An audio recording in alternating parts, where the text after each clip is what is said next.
to pray always and to not lose heart.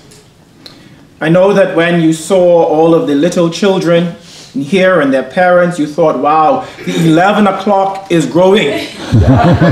Keep praying.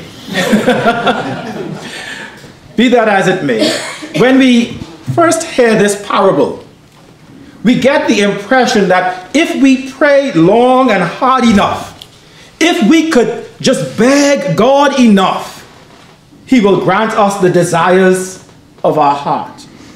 But I believe this parable requires a deeper reading, because this parable is not about the practice of prayer, so to speak. It is a parable.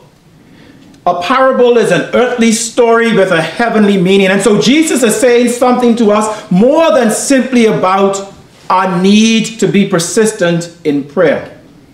The background to this text is that God's people throughout the ages had been crying out to Him about the justice and the suffering in the world.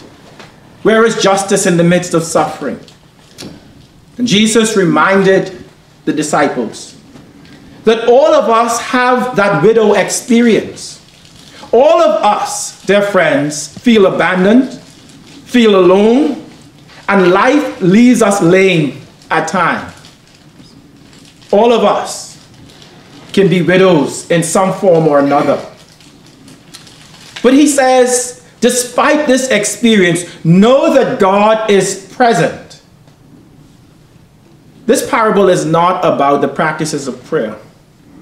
It is about our need to be persistent in trusting God, in season and out of season, in good times and in bad times. This parable is not about a God who needs to be cajoled or bullied into giving us what we want, that we need to plead at the throne of His gates and say, God, apparently you're not hearing me.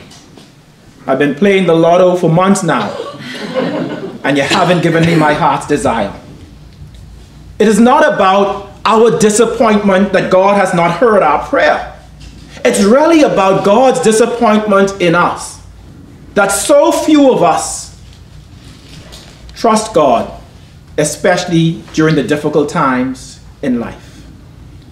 Jesus is calling upon us to be persistent in our faith, persistent in our trust, to pray so that we do not lose heart.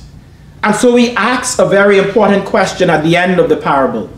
When the Son of Man comes, will He find faith on earth? Will He find faith in we, the people of St. George's? And what is faith? Paul Tillich, systematic theologian, would say that faith is trust in God without reservation. Can we do that? Can we trust in God in good times and in bad times without reservation?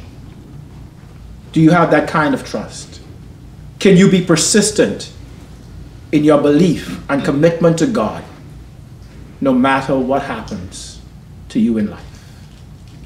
Something for us to think about.